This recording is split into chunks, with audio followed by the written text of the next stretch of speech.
అందరికీ నమస్కారం. Welcome to my channel. అమ్మతోడు ఛానల్కి స్వాగతం. కులమతాలు లేవని అంటున్నారు. ఎందుకు లేవండి? కులమతాలు ఉన్నాయి.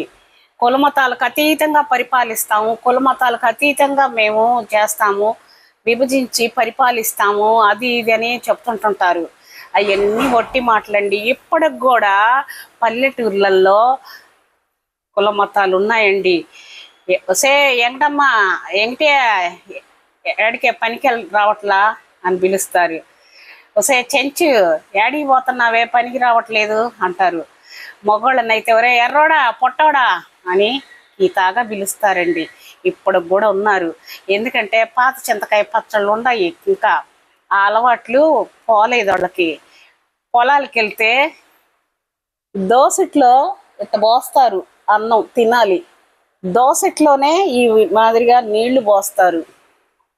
ఇప్పుడుకున్నారు. నేను చిన్నప్పుడు బావిలో నీళ్లు తెచ్చుకొని ఇచ్చేవాళ్ళు కాదు, బావిలో నీళ్లు తోడుకొని ఇచ్చేవాళ్ళు కాదు. అపవిత్రం అయిపోయింది. పాపం ఎక్కడికో మాగట్లో బావిలోకి వెళ్ళి నీళ్లు తెచ్చుకునేవాళ్ళు. అప్పుడు అలాగుండేది. కానీ ఈ జనరేషన్లలో ఇప్పుడు చదువుకుంటా వాళ్ళు పిల్లలు ఈ జనరేషన్ వాళ్ళకి లేదు కాబట్టే ఇష్టపడి పెళ్లి చేసుకుంటున్నారు. వాళ్ళు ప్రేమించి పెళ్లి చేసుకుంటున్నారు. వాడు యోగ్యుడు కాదా అని తెలుసుకుంటున్నారు. ఆ విధంగా చేసుకొని పెళ్లి చేసుకున్నాక వీళ్ళు పరువు హత్యలు చంపేయాలి, వాడు బతకూడదు. చాలా ఉన్నాయండి. బయటకు వచ్చే కొన్ని, బయటికి రాకుండా ఉండే కొన్ని. ఆ నియోజకవర్గాలలో అక్కడ అగ్రకుర్ణ కులాల వాళ్ళు కానీ పరిపాలిస్తున్నట్టయితే వాళ్ళు పిలిపించుకొని మాఫీ చేసేస్తారు. వాళ్ళకి తుణమో పణమో ఇస్తారు. ఇస్తే అవి తీసుకొని ఇట్లా నోట్లో గుడ్డలు పెట్టుకొని కుక్కుకొని అట్ట కుమిలి ఏడుస్తారండి ఇంటికి వచ్చి. ఎందుకంటే వాళ్ళకి ఎదురు చెప్పలేరు. మాకు ఎదురు చెప్పారంటే ఈ ఊర్లో మీరు ఉండలేరు, బతకలేరని వార్నింగ్లు ఇస్తారు, భయపెట్టిస్తారు, భయభ్రాంతులు చేస్తారు వాళ్ళని. ఆ విధంగా బయటికి రాని కేసులు ఎన్నో ఉన్నాయి, బయటకు వచ్చే కొన్ని ఉన్నాయి. ఈరోజు ఆ ముసలావిడ చూడండి, కాటికి కాళ్ళు చాపింది, నడవలేకపోతుంది, ముసుగులేసుకొని తీసుకుపోతున్నారు. ఆవిడతో పాటు 5 మంది వస్తున్నారు, 5 మంది వెళ్తున్నారు. వాళ్ళ జీవితాలు అన్నీ మచ్చబడిపోయింది. వాళ్ళకి డబ్బు ఉంది, వాళ్ళు డబ్బు కట్టుకుంటారు, బయటకు వస్తారు, బెయిల్ తెచ్చుకుంటారు. అయినా మచ్చ ఎక్కడికి పోయిద్ది? ఆ అమ్మాయి మీద పడ్డ మచ్చ ఎక్కడికి పోయిద్ది?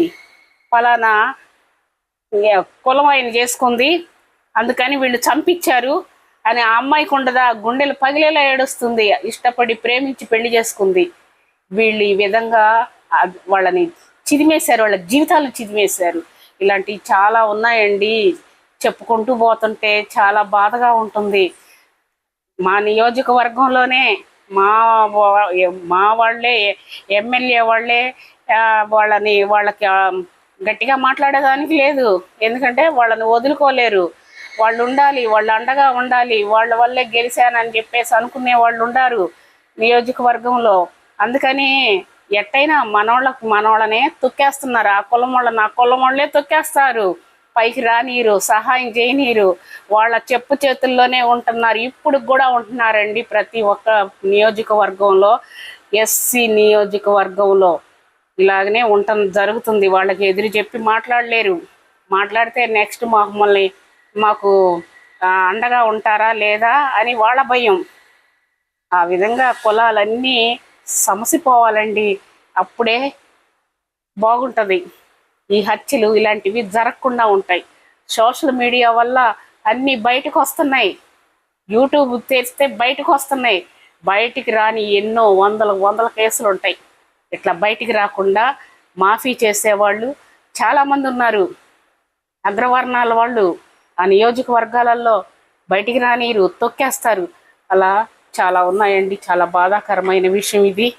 నిజంగా దీని గురించి గవర్నమెంట్ అందరూ ఆలోచించాలి.